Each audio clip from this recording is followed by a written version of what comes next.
મોટા ભાગનો પ્રશ્ન એ જ હોય છે ને, અમારું મન ભટકે છે. મોટા ભાગે લોકોને એ જ પ્રશ્ન હોય છે, આ ચિત્ત ભટકે છે. પણ જે સમયે પ્રભુમાં પરવાઈ, જે દિવસે મનમાં એમ ભાન થશે કે આ મન પણ ઠાકોરજીનું જ છે. લોકો એમ કે મન ભટકે તો શું મન તમારું શરીર છોડીને બધે આંટા મારવા જાય છે? મન બધે જાય છે કે મનમાં બધું આવે છે? એક વસ્તુ યાદ રાખો, મનને પકડવાની કોશિશ ન કરો. એ કોઈ વસ્તુ નથી કે પકડાઈ જાય, સ્થિર થઈ જાય. મનને સાત્વિક બનાવવાની કોશિશ કરો. મન જેટલું સાત્વિક થશે ને એટલું સ્થિર રહેશે. તો ચેતસ્તત પ્રવણમ સેવા તત્સિદ્ધે તનુ વિત્તજા. તનુજા વિત્તજા દ્વારા, અને વાર્તા સાહિત્યમાં કેટલા આપણે ત્યાં પ્રસંગો છે તનુ વિત્તજાની સેવા જેમણે કરી. અનેક વાર્તા સાહિત્ય, અત્યારે પ્રસંગોમાં નથી જતો. અને એનાથી શું થશે સેવાથી? તતઃ સંસાર દુઃખસ્ય નિવૃત્તિ બ્રહ્મબોધનમ. ભગવત સેવાનું ફળ શું મળશે? તતઃ સંસાર દુઃખસ્ય નિવૃત્તિ. સંસારના સમસ્ત દુઃખોની સમાપ્તિ થઈ જશે. કઈ રીતે થશે? કેમ થશે? કારણ કે પ્રભુમાં મન લગાવી દીધું. જાકો મન લાગ્યો ગોપાલ સો, તાહી ઓર કેસે ભાવે. પ્રભુમાં મન લગાડ્યું એનો અર્થ શું થયો? હવે ભગવાનથી સુખ ન માંગો, ભગવાનને જ સુખ માનો. હવે માંગવાની વૃત્તિ ગઈ અને માનવાની વૃત્તિ આવી. પ્રભુ જ મારા જીવનનું પરમ સુખ છે. અને જેણે ભગવાનને જ સુખ માની લીધું એને ભગવાન પાસે સુખ માંગવાની જરૂર નથી પડી. અને વાર્તા સાહિત્યમાં તમે પ્રમાણ જુઓ ને, કેટલા કુંભનદાસનું તમે પ્રસંગ જુઓ. પેલા સોનાની આરસી લઈને માનસિંહ રાજા આવ્યા, આ રાખી લો. કુંભનદાસ કહે, જેના થકી મારું મન શ્રીનાથજીમાંથી જાય એવી કોઈ વસ્તુ મારે ન જોઈએ. કારણ કે મન ઠાકોરજીમાં છે અને છોડીને આમાં જશે. એવા તો અનેક પ્રસંગો વાર્તા સાહિત્ય. નારાયણદાસજીની વાર્તામાં આવે, સૂતા ને ઉઠતા તો બધા રત્નો નીકળતા અને ગોબર લીપાવી દેતા કે જો મન ઠાકોરજીને છોડીને જો આમાં ગયું ને તો પાછો જન્મારો લેવો પડશે. ચેતસ્તત પ્રવણમ સેવા તત સિદ્ધે તનુ વિત્તજા તત સંસાર દુઃખસ્ય નિવૃત્તિ. સંસારના દુઃખોનો હરતા ભગવાન છે.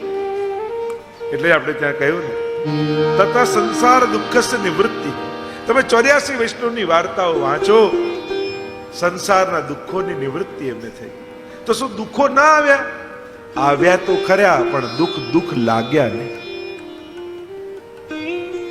ઘણા કહેવાતા દુઃખો જેને આપણે દુઃખો માનીએ છીએ, એ બધા દુઃખો જીવન છે તો બધું આવવાનું, બધું રહેવાનું. તમારા માટે કુદરતના નિયમો બદલાઈ નથી જતા. હા, તમારો દ્રષ્ટિકોણ જરૂર બદલાઈ જાય છે. સંસારના દુઃખોની નિવૃત્તિ. કારણ જેના ઘરમાં ભગવાન બિરાજશે, ઠાકોરજી બિરાજશે, જેના ચિત્તમાં પ્રભુની સેવાનો ભાવ હશે, એ સદાય ભાવથી સમૃદ્ધ રહેશે. અને એટલા માટે એને લૌકિક કોઈ પણ વસ્તુ પ્રસન્નતા નહીં આપી શકે. તથા સંસાર દુઃખસ્ય નિવૃત્તિ બ્રહ્મબોધનમ. અને બ્રહ્મનું જ્ઞાન થઈ જશે. સોહી જાનત જેહુ જનાઈ. તુલસીદાસજી તો કહ્યું, ભગવાનને કોણ જાણી શકે? જેને ભગવાન જણાવવા માંગે. અને એમ પણ 1-2 દિવસ તમે દૂરથી કોઈને જોયા હોય તો, અને એનાથી પરિચય ના થાય, એને જાણવા માટે એની જોડે રહેવું પડે. ઘણી વાર કોઈને નક્કી થાય સગાઈને, તો એમ કહે કે હમણાં સગાઈ નથી કરી, થોડી વાર થોડા સાથે રહે, અરે ફરે વાત કરે અને એકબીજાને ઓળખી લે પછી નક્કી કરી.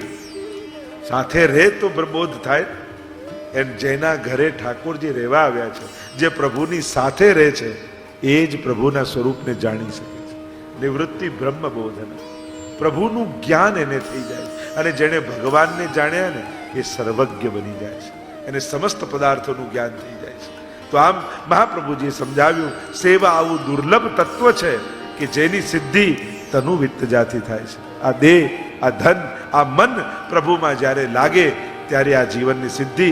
એમ કહીને મહાપ્રભુજી આગળ વાત કરતા, આગળ આજ્ઞા કરે. હવે વેદાંતની વાતો આગળ આવશે. શુદ્ધાદ્વૈત બ્રહ્મવાદનો સિદ્ધાંત મહાપ્રભુજી આ સિદ્ધાંત મુક્તાવલીમાં સમજાવે છે. પહેલા સેવાનો સિદ્ધાંત સમજાવી દીધો કે કૃષ્ણ સેવા સદા કાર્યા અને તત્સિદ્ધે તનુ વિત્તજા તત સંસાર દુઃખસ્થ નિવૃત્તિ બ્રહ્મબોધનમ. એ આખી સેવાની. હવે શુદ્ધાદ્વૈત બ્રહ્મવાદ જે અણુભાષ્યમાં વાતો કરી મહાપ્રભુજીએ, એ વાત સંક્ષિપ્તમાં સિદ્ધાંત મુક્તાવલીમાં મહાપ્રભુ સમજાવશે. બ્રહ્મનું સ્વરૂપ, જીવનું સ્વરૂપ અને જગતનું સ્વરૂપ. અને એ અદ્વૈતવાદના સિદ્ધાંતને મહાપ્રભુજી સમજાવતા આગળ કરે, પરબ્રહ્મ તુ કૃષ્ણો હિ સચ્ચિદાનંદકમ બૃહત. પરબ્રહ્મ કૃષ્ણ છે. ભાગવતજીમાં જેમ કહ્યું ને, એ તે ચાંકુલા પુંસ કૃષ્ણસ્તુ ભગવાન સ્વયં યસ્માત ક્ષરમતીતો અહમ અક્ષરાદપી ચોત્તમ અતોસ્મી લોકે વેદે ચ પ્રથિત પુરુષોત્તમ. જે ગીતાજીમાં વાત કરી, ક્ષર, અક્ષર અને પુરુષોત્તમ, આ ત્રણેય બ્રહ્મના સ્વરૂપની વાત કરી છે. અને એટલા માટે કહું, ભગવાન પરબ્રહ્મ તો કૃષ્ણો હિ સચ્ચિદાનંદકમ બૃહત. પ્રભુ સદાનંદ રૂપ છે, સતચિત અને આનંદ રૂપ બૃહત એટલે અક્ષર બ્રહ્મ છે. અને દ્વિરૂપમ તદ્વિદ્ધિ સર્વમ તસ્યાદ એકમ તસ્માદ વિલક્ષણમ. અને આ બે રૂપ વાળા છે. પ્રભુ જગત રૂપે પણ અને પ્રભુ રૂપે પણ, આ બંને સ્વરૂપે પ્રગટ થયા છે. તો આ ત્રણેય સ્વરૂપની આગળ ચર્ચા આવશે. ક્ષર, અક્ષર અને પુરુષોત્તમ, જેની ગીતાજીમાં વાત છે, એ વાતને સમજાવતા મહાપ્રભુજી સ્વસિદ્ધાંતને સમજાવી રહ્યા છે. શુદ્ધાદ્વૈત બ્રહ્મવાદને સમજાવતા ચોથા શ્લોકમાં મહાપ્રભુજી આજ્ઞા કરે. હવે મહાપ્રભુજી કહે છે, માઈકમ સગુણમ કાર્યમ સ્વતંત્રમ ચૈતિ નૈકધા વાદીનો બહુધા જગુ. અનેક પ્રકારના વાદ છે, અનેક પ્રકારના મત છે, વિચારોનું વૈવિધ્ય છે આપણી સંસ્કૃતિમાં. અને એટલા માટે મહાપ્રભુજી કહે કે જગત માટે ને બ્રહ્મ માટેના અનેક વાદો, અનેક વિચારો આપણા ધર્મશાસ્ત્રોમાં ઉપલબ્ધ છે, સમાજમાં ઉપલબ્ધ છે. કોઈ જગતને જેમ માઈકમ સગુણમ, માયાવાદના લોકો જગતને માયાથી બનેલું અસત્ય માને છે, જગત મિથ્યા માને છે.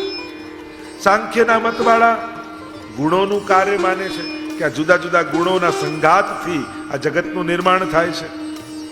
નૈયાયિકો તેને ઈશ્વરનું કાર્ય માને છે કે આ તો ભગવાન દ્વારા સર્જિત છે, ભગવાનનું કાર્ય છે. કાર્ય ને કારણ આ બંનેનું જે નૈયાયિકોનો મત છે. અને એ જ રીતે મીમાંસકો આને અનાદિ અને શાશ્વત માને છે કે આ તો બધું હતું, કોણે બનાવ્યું એ બધું ચર્ચા નૈયાયિકો નથી કરતા, મીમાંસકો નથી કરતા. આ તો બધું છે જ અનાદિકાળ. એ રીતે મીમાંસકોનો મત છે. આમ જુદા જુદા જે મત શાસ્ત્રોમાં બતાવ્યા છે એની ચર્ચા કરતા તો કહ્યું, આ જગત વિશે આવા વિવિધ મતો ઉપલબ્ધ છે એમ કહેતા મહાપ્રભુજી પાંચમા શ્લોકમાં આજ્ઞા કરે. મહાપ્રભુજી આજ્ઞા કરે કે અક્ષર બ્રહ્મ જ આ જગત રૂપે પ્રગટ થયું છે. અદ્વૈતનો સિદ્ધાંત છે ને, કાર્યકારણ અભેદાત.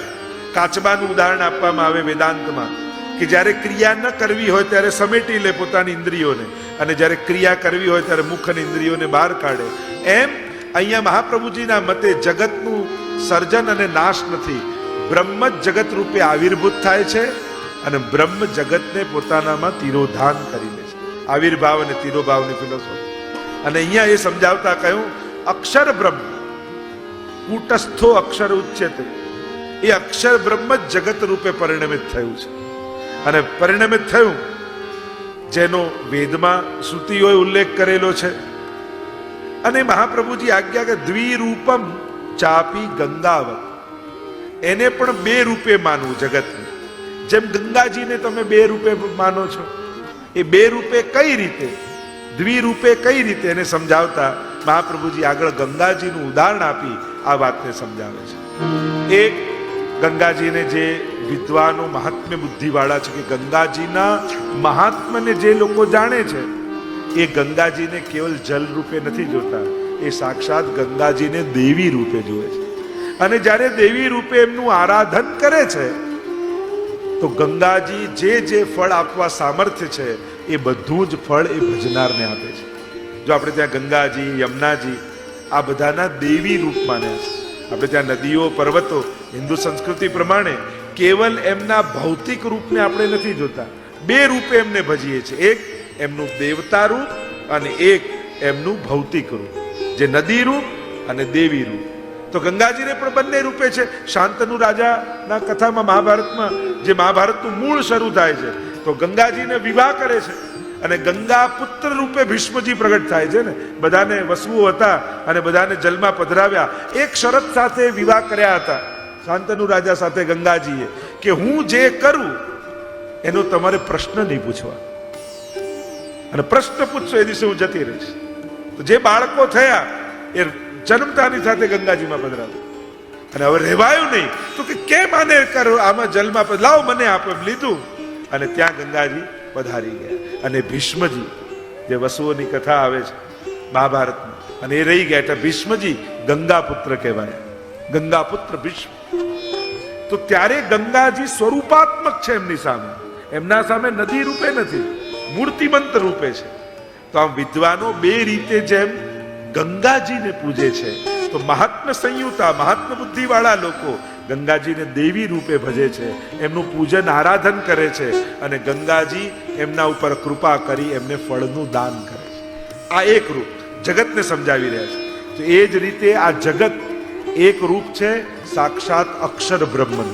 આ જે કાંઈ દેખાઈ રહ્યું છે જગત રૂપે એ રૂપ નામ વિભેદેન જગત ક્રીડતી યોયત, એ ભગવાન જ ક્રીડા કરી રહ્યા છે અક્ષર બ્રહ્મ રૂપે. હવે બીજું સ્વરૂપ નદીનું એને સમજાવતા આગળ મહાપ્રભુજી સમજાવે છે કે અને જે ગંગાજીમાં આવી દેવી બુદ્ધિ રાખે છે ને ભાવથી ભજે છે તેને દેવી રૂપે ગંગાજી દર્શન પણ આપે છે.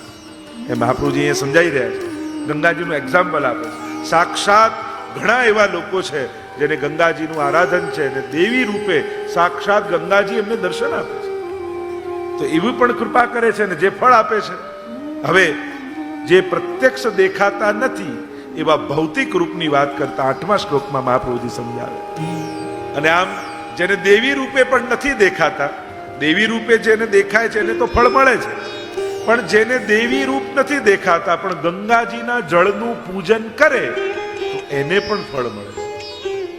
જરૂરી નથી કે ગંગાજી દર્શન આપીને જ પોતાની કૃપા કરે. એને જેને થાય છે એના પર તો કૃપા કરે જ છે, જેને આધ્યાત્મિક દેવી રૂપ દેખાય. પણ જેને દેવી રૂપ નથી દેખાતું, નદી રૂપ ગંગાજીનું પૂજન કરે છે શ્રદ્ધા વાળો વ્યક્તિ, એને પણ ગંગાજી ફળ આપે છે. કે જેની આવી બુદ્ધિ નથી પણ સાધારણ બુદ્ધિ વાળો છે, જેને આંખે ભગવત દર્શન નથી થતા છતાંય ફળ મળે છે. તો એ જ રીતે આ જગતમાં છુપાયેલા બ્રહ્મ ઈશ્વર 9મા શ્લોકમાં સમજાવતા મહાપ્રભુજી સ્પષ્ટીકરણ કરે કે જેમ ગંગાજીમાં છે એ જ રીતે હવે જગત બ્રહ્મ. આ તમને સમજાવું તો મહાપ્રભુજી કહે છે જે ભૌતિક રૂપે દેખાય છે એ જગત ભગવાનનું ભૌતિક સ્વરૂપ, એમાં જે આ રૂપે પ્રગટિત થયું છે, જેમ ગંગાજીમાં તીર્થ રૂપ છે એ આધ્યાત્મિક સ્વરૂપ, તો એ અક્ષર બ્રહ્મ. અને જે દેવી રૂપે દેખાયા એ સાક્ષાત ભગવાન. એટલે કે ભગવાન, અક્ષર બ્રહ્મ અને જગત. એટલે કે ભગવાનના 3 રૂપ બતાવે: આદિ ભૌતિક, આધ્યાત્મિક અને આદિ દૈવિક. આ 3ની વાત. યસ્માત ક્ષરમતીતો અહમ અક્ષરાદપી ચોત્તમ અતોસ્મી લોકે વેદે ચ પ્રથિત પુરુષોત્તમ. થોડીક વેદાંતની વાત છે, સમજવાની કોશિશ કરજો જે ગીતાજીમાં સમજાય. જલ રૂપે ભૌતિક રૂપે ભૌતિક સ્વરૂપ જગત. આ જલ ગંગાજી એ તીર્થ રૂપા છે, સ્નાન કરવાથી પાપ જાય. આ તીર્થ બુદ્ધિ એ આધ્યાત્મિક સ્વરૂપ, અને મૂર્તિમંત દેવી રૂપે પ્રગટ થાય એનું આધિ દૈવિક સ્વરૂપ. એમ ભગવાનના 3 રૂપ. જગત એ ભૌતિક, આ જગતમાં અક્ષર બ્રહ્મ એ આધ્યાત્મિક, અને આ બંને રૂપે જે પ્રગટ થયો છે એ પુરુષોત્તમ એ આધિ દૈવિક સ્વરૂપ. જે શુદ્ધાદ્વૈત બ્રહ્મવાદનો મત મહાપ્રભુજીએ સમજાવ્યો. અને આમ જગત પણ 3 પ્રકારનું છે એમ સમજાવતા 10મા શ્લોકમાં મહાપ્રભુજી આપ્યા. મહાપ્રભુજી સમજાવે કે એ જ રીતે જગત પણ 3 ગુણો વાળું છે: સત્વ, રજ અને તમ. અને આ 3 ગુણોના એક એક અધિષ્ઠાતા દેવતા બ્રહ્મા, વિષ્ણુ અને મહેશ. એ રીતે ભગવાન જ આ જગતના નિયામક છે, કર્તા છે, નિયંતા છે. અને બ્રહ્મ જ આ 3 સ્વરૂપે બ્રહ્મા, વિષ્ણુ, મહેશ રૂપે પ્રગટ થઈ અને આ જગતના સત્વ, રજ અને તમ આ 3 ગુણોના કાર્યો આ 3 દેવતા દ્વારા ભગવાન